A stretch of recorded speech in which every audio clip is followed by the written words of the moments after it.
नमस्कार मंडळी. तर आज आपण बघणार आहोत पास्ट कंटिन्युअस टेन्स, त्यालाच म्हणतात पास्ट प्रोग्रेसिव्ह टेन्स, म्हणजेच चालू भूतकाळ आणि किंवा अपूर्ण भूतकाळ. तर बघा, आपण अतिशय सोप्या पद्धतीने इंग्लिश शिकत असतो आणि घेतलेला टॉपिक विषयी लर्नरचे सर्व डाउट्स क्लिअर होत असतात. तर बघूया पास्ट कंटिन्युअस टेन्स म्हणजे काय. तर बघा, पास्ट कंटिन्युअस टेन्स आपण प्रेझेंट कंटिन्युअस टेन्स बघितला की वाक्याचा कर्ता म्हणजेच सब्जेक्ट जो क्रिया करणारा आहे तो बोलते वेळी त्याची क्रिया सुरू असते. आपण जेव्हा सांगत असतो की तो चालत आहे म्हणजे त्याची क्रिया सुरू आहे प्रेझेंट कंटिन्युअस टेन्स मध्ये. परंतु पास्ट कंटिन्युअस टेन्स मध्ये जो वाक्याचा कर्ता असतो, जो क्रिया करणारा जो कर्ता असतो, त्याची क्रिया चालू होती. ज्यावेळेस आपण बघितलं होतं तेव्हा त्याची क्रिया चालू होती आणि आता आपण सांगत आहोत की राम अभ्यास करत होता. फॉर एक्झाम्पल, मी जर काल बघितलं की राम अभ्यास करत आहे आणि मी आज सांगत आहे की राम अभ्यास करत होता, त्याची ती क्रिया काल मी जेव्हा बघितलं तेव्हा ती सुरू होती आणि आता आज मी सांगत आहे की राम अभ्यास करत होता. म्हणजे वाक्याचा कर्ता जो आहे तो पास्ट मध्ये क्रिया करत होता आणि आता आपण सांगत आहोत. म्हणजेच बोलते वेळी तो कर्ता क्रिया करत होता, करतोय असं नाही, तर बोलत आपण आत्ता आहोत, आत्ता सांगत आहोत की कर्ता काय क्रिया करत होता, काल असेल, 2 तासापूर्वी असेल, म्हणजेच पास्ट मध्ये त्याची ती क्रिया सुरू होती आणि आपण आत्ता सांगत आहोत. प्रेझेंट कंटिन्युअस टेन्स मध्ये आपण चा कर्तानुसार वापर केला. पास्ट टेन्स मध्ये वॉज वर आपण वापरत असतो आणि त्या वॉज वर या टू बी फॉर्मचा कर्तानुसार कसा वापर करायचा ते आपण बघणार आहोत. तर बघा, कर्ता एकवचनी असेल तर वॉज वापरावा लागतो आणि कर्ता अनेक वचनी असेल तर वर वापरावा लागतो. कर्ता म्हणजेच आय, मी, ही, तो, शी, ती, इट, ते. राम एक नाउन आहे, श्याम एक नाउन आहे, स्टुडंट एकच स्टुडंट आहे, म्हणून आपल्याला वॉज वापरावा लागणार आहे. त्याच्यानंतर वी म्हणजे आम्ही, यू तू किंवा तुम्ही, हे ते. राम अँड श्याम 2 नाउन आहेत, वर. स्टुडंट्स अनेक स्टुडंट्स आहेत, वर वापरला जातो. तर वॉज आणि वरचा आपण व्हिडिओ बनवलेला आहे, त्याच्यामध्ये डिटेल मध्ये शिकवलेला आहे, तर तो व्हिडिओ बघा. परंतु आता आपल्याला पास्ट कंटिन्युअस टेन्स शिकायचा आहे आणि त्यासाठी आपल्याला वॉज वरची मदत घ्यायची आहे. म्हणजेच वॉज वर त्या सेंटेन्सेस मध्ये त्या काळामध्ये आपल्याला वापरायचा आहे, म्हणून आपण हे बघितलं. तर बघूया एक्झाम्पल. पास्ट कंटिन्युअस टेन्स मध्ये आपण बघणार आहोत affirmative, negative and interrogative sentences. तर त्याचे एक्झाम्पल आपण बघणार आहोत. तर बघा, अफर्मेटिव्ह मध्ये काय येतं, तर राम अभ्यास करत होता, ती चालत होती, तो अभ्यास करत होता, तो काम करत होता, तो शिकत होता, ती शिकवत होती. म्हणजे ती क्रिया चालू होती पास्ट टेन्स मध्ये. तो क्रिकेट खेळत होता, स्टुडंट्स ग्राउंडवर खेळत होते, म्हणजेच ती क्रिया पास्ट मध्ये चालू होती. तर ते आपण एक्झाम्पल बघणार आहोत. तो चालत होता. चालणारा जो सब्जेक्ट आहे म्हणजे चालण्याची क्रिया जो करणारा आहे तो सब्जेक्ट म्हणजेच कर्ता आहे, तो म्हणजेच ही. आणि याच्यानुसार आपल्याला टू बी फॉर्मचा यूज करायचा आहे. टू बी फॉर्म म्हणजे टू बी चे रूप कोणतं आहे वॉज वर हे पास्ट टेन्स मध्ये वापरलं जातं. तर एकवचनी कर्ता असेल तर वॉज वापरायचा आहे. एक्झॅक्ट म्हणजे कर्ताच्या नंतर वॉज येत असतो आणि मेन जे क्रियापद आहे मेन वर्ब जे आहे ते चालत म्हणजे वॉकिंग वॉक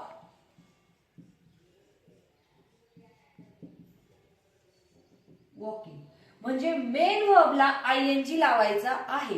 क्रिया सुरू होती म्हणून आयएनजी लावायचा आहे मेन वर्बला.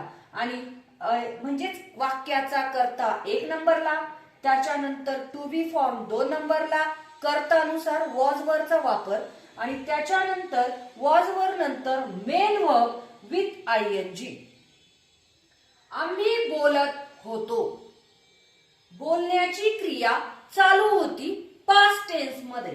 आम्ही वाक्याचा कर्ता आहे आम्ही म्हणजेच अनेक वचनी कर्ता आहे वी. वी आम्ही इथे येणार आहे वर.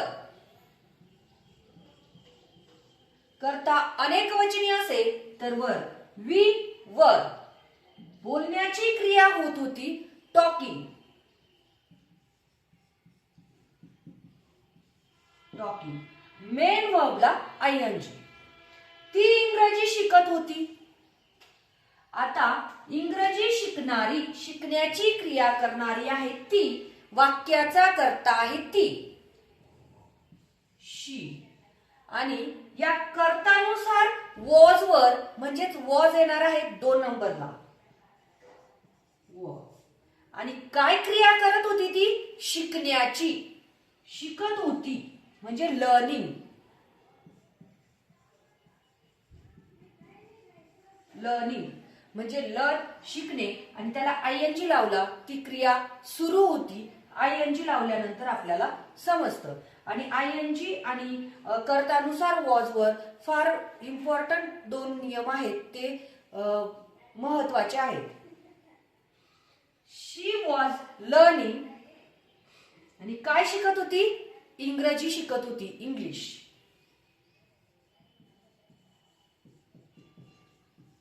इंग्लिश. आता त्याचं स्ट्रक्चर आपण बघणार आहोत. 1 नंबरला असतो सब्जेक्ट प्लस 2 नंबरला असतो कर्तानुसार सब्जेक्ट नुसार वॉज वर.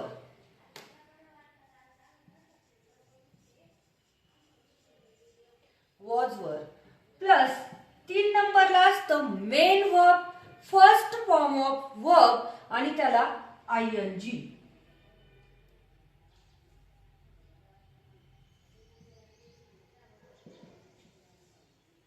आयएनजी. आणि इथे आहे प्लस ऑब्जेक्ट. ऑब्जेक्ट उरलेलं वाक्य जॉईन करायचं. हे झालं स्ट्रक्चर. तर आपण बघणार आहोत पास्ट कंटिन्युअस टेन्स मध्ये निगेटिव्ह सेंटेन्सेस. बघा निगेटिव्ह सेंटेन्सेस म्हणजेच काय तर ती क्रिया चालू नव्हती. मी जेव्हा बघितलं रामला तेव्हा तो अभ्यास करत नव्हता. तो चालत नव्हता म्हणजे त्याची ती क्रिया पास्ट मध्ये चालू नव्हती. हे सांगत असताना निगेटिव्ह सेंटेन्सेस तयार होत असतात. तो क्रिया करतच नव्हता. तेव्हा बघूया कशी वाक्य बनवायचे. तो चालत नव्हता. वाक्याचा कर्ता आहे तो ही. आता एकवचनी कर्ता आहे म्हणजेच वॉज. वॉज आणि निगेटिव्ह सेंटेन्स आहे म्हणून वॉज नंतर नॉट. निगेटिव्ह सेंटेन्स आहे म्हणून वॉज नंतर नॉट वापरायचा आहे. He was not walking. Walking म्हणजे तो चालत नव्हता. इथे फक्त नॉट आपण कुठे ऍड केलेला आहे निगेटिव्ह सेंटेन्स मध्ये फक्त नॉट ऍड केलेला आहे. तो कसा की वॉज नंतर टू बी फॉर्म वॉज वरच्या नंतर नॉट येतो आणि मेन जे वर्ब आहे त्याच्या आधी नॉट येत असतो. आम्ही बोलत नव्हतो, वाक्याचा कर्ता आहे आम्ही, वी. वी वर, अनेक वचनी असल्याने वर नॉट. आणि मेन वर्ब आहे, बोलण्याची क्रिया ते करत नव्हते, म्हणजेच मेन वर्ब आहे टॉक आणि त्याला आयएनजी क्रिया सुरू नव्हती, टॉकिंग.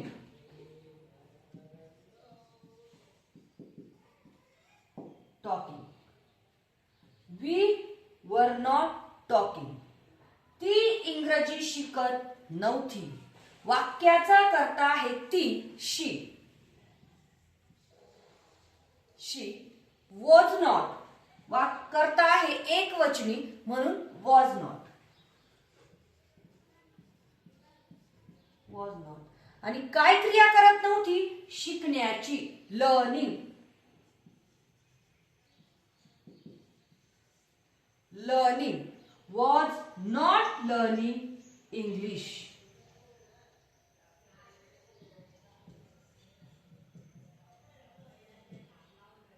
इंग्लिश. तर त्याचं स्ट्रक्चर आपण बघणार आहोत. एक नंबरला आहे सब्जेक्ट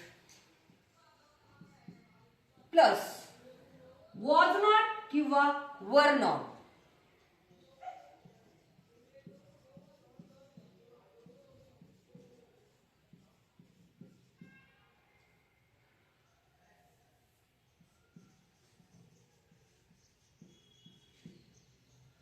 प्लस मेन वर्ब म्हणजेच क्रियापदाचं मूळ रूप आणि त्याला आयएनजी प्लस ऑब्जेक्ट.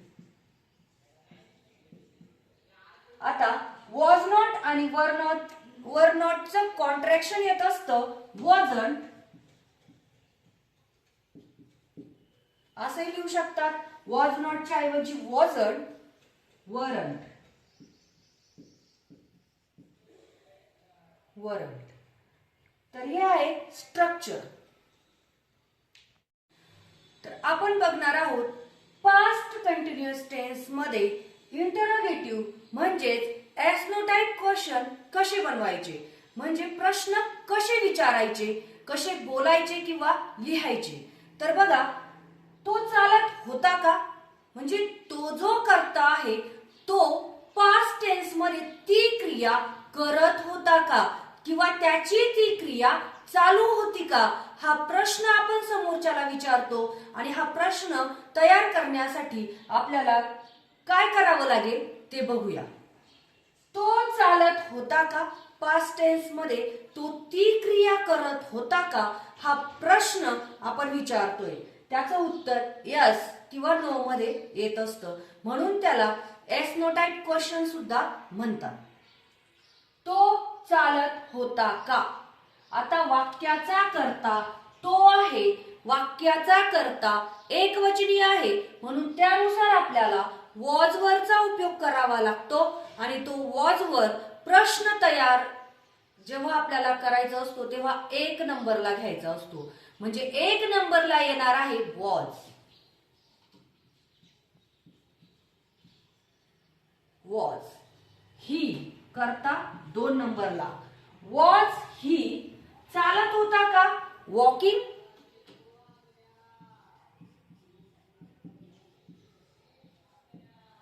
प्रश्न तयार करत असताना फक्त या दोघांची प्लेस चेंज झाली आणि प्रश्न तयार झाला.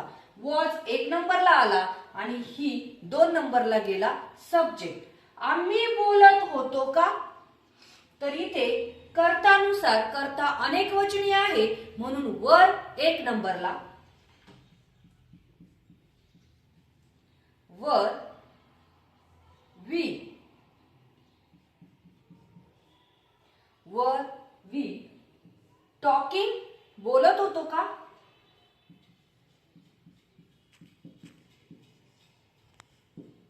क्वेश्चन मार्क, म्हणजे क्रियापदाचं मूळ रूप आणि त्याला आयएनजी. ती इंग्रजी शिकत होती का, तर कर्ता आहे ती, म्हणून कर्तानुसार आपल्याला वॉज वापरावा लागेल आणि वॉज 1 नंबरला घ्यावा लागेल. वॉज. सब्जेक्ट 2 नंबरला शी. आता इथे मूळ क्रियापद कर्ता जी क्रिया करत होता का, तर ते शिकण्याची क्रिया विचारलेली आहे. शिकण्याची क्रिया इथे होत आहे म्हणजेच लर्न, आणि लर्नला ING learning.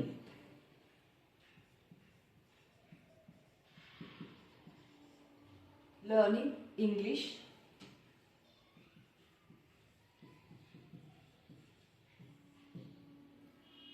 Question mark. Question mark फार महत्वाचा आहे, तेव्हाच प्रश्न समजत असतो. तर त्याचं स्ट्रक्चर आपण बघणार आहोत. तर कर्तानुसार वॉज वर 1 नंबरला,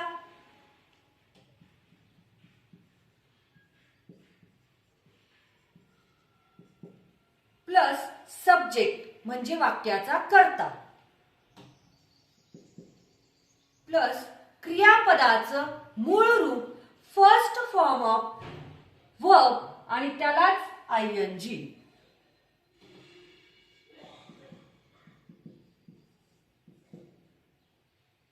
प्लस ऑब्जेक्ट.